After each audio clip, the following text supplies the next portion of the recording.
guys, so this time I have a book review for you, and it is The Night Tourist by Katherine Marsh.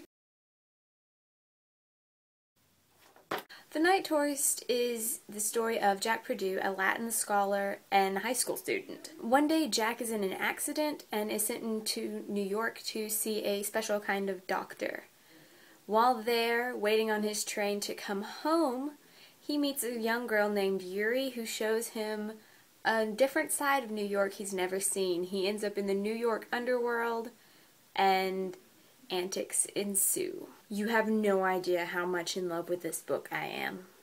I cannot even begin to praise this book enough to let you know how much I love this book. Don't mess up my lighting, book. The characters in this book are just fantastic. I love Jack. He's interesting. He's kind of lost going into the underworld on his own, but he kind of almost feels like he knows it a little bit.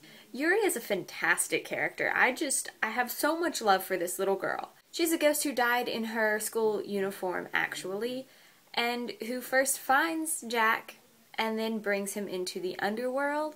She is just hilarious, and I love seeing that she's not perfect. She has her flaws, she's made her mistakes, her history's really interesting, she has emotions. That's a really cool thing, but they're not ridiculously exaggerated. I could understand why she was upset about things she got upset, or extremely excited about things she got extremely excited about. I really, really love Yuri. Another relatively minor character that I absolutely loved was Todd Ruthven. He's a Scottish poet who kind of helps Jack and Yuri in their antics in the underworld. He's just great. I don't know what it is about him, but I just love him. As for the style, I really actually enjoyed it. Sometimes, most of the time actually, I have trouble with books that are in a male perspective.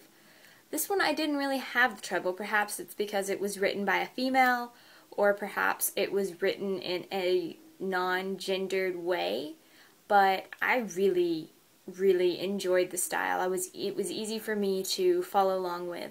I did also listen to the audiobook, and the men who read the parts were he was a great choice. As for the plot, I thought it was really, really original. I've never thought of having individual underworlds, and never much thought about sending someone into the underworld. It's also really neat to see how the ghosts spend their nights above ground, and it's just all very original, and I don't think I've ever read anything like it. If you couldn't guess, my rating is definitely a 5 out of 5 stars. Pretty much if you like anything paranormal, if the sound's slightly good to you, if you like Greek myths, then I really suggest you check this one out. I also read the sequel, which is Twilight Prisoner, and that review will be up next week. For reals, this is just a fantastic book, and I am so grateful that I just happened across the audiobook and decided, why not? I got nothing better to do. I'll listen to this on my way to school. And then I couldn't stop. I sat in the car with it running, listening to the book for several settings of 30 minutes a piece because I didn't want to stop. Now I want to know, have you read The Night Tourist?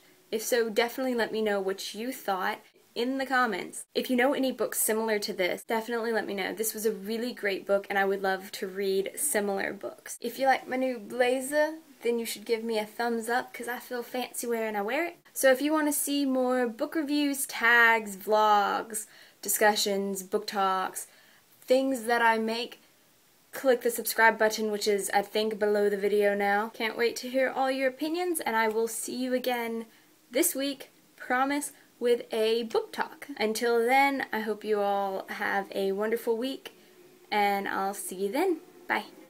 Work hair is ugly hair. Woo, sex appeal. And this time it is upside down.